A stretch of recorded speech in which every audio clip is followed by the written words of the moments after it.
Jokowi bertanggung jawab menjadi seorang presiden untuk pembangunan infrastruktur berskala besar, pembangunan sumber daya manusia, dan menjamin penggunaan APBN yang fokus dan tepat sasaran. Dalam masa pandemi ini, aspek kesehatan, pertumbuhan sosial, dan ekonomi di Indonesia sangat terancam. Dia menegaskan agar pemerintah tidak main-main dalam soal akuntabilitas. Pencegahan harus diutamakan, tata kelola baik didahulukan. Nasionalisme adalah suatu bentuk sikap atau perasaan seseorang yang mencintai dan bangga terhadap tanah air dan tidak memandang rendah bangsa lain.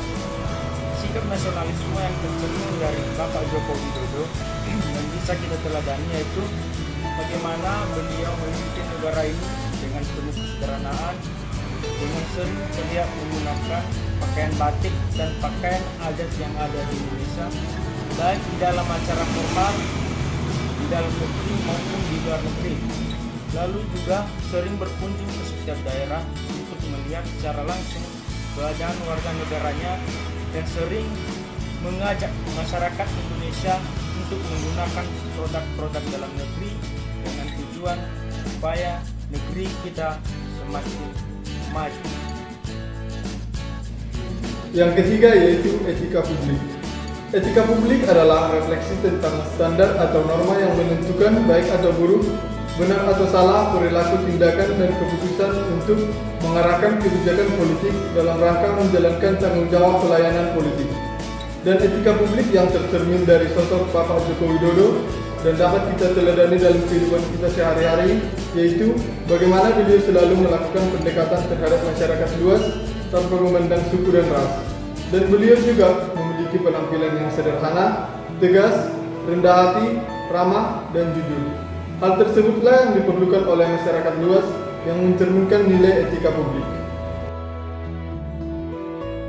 Nilai yang keempat adalah komitmen mutu. Bapak Jokowi menegaskan pemerintah berkomitmen untuk terus memberikan perhatian dan dorongan lebih kepada masyarakat yang dapat melahirkan sumber daya manusia yang unggul dan untuk bersama-sama membangun negara ini, memajukan negara ini. Komitmen membangun negara dari Sabang sampai Merauke, dari Miangas sampai Rote, kita terus membangun titik-titik pusat pertumbuhan ekonomi dan harus dibangun dari blok. Terima kasih. Yang terakhir adalah anti korupsi.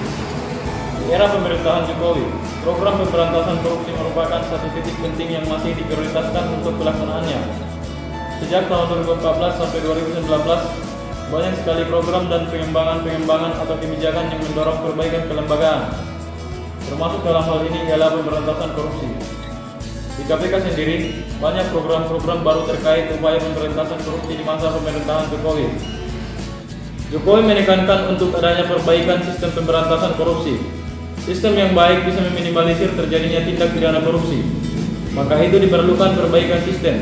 Salah satunya ialah mendorong transparansi penyelenggaraan negara, seperti yang dilakukan KPK dengan menerima laporan LHKPN dan juga laporan gratifikasi. Memberikan rekomendasi kepada kementerian dan lembaga terkait untuk melakukan langkah-langkah perbaikan. Memodernisasi pelayanan publik dengan sistem online dan pengawasannya terintegrasi agar lebih transparan dan efektif. Sekian dan terima kasih.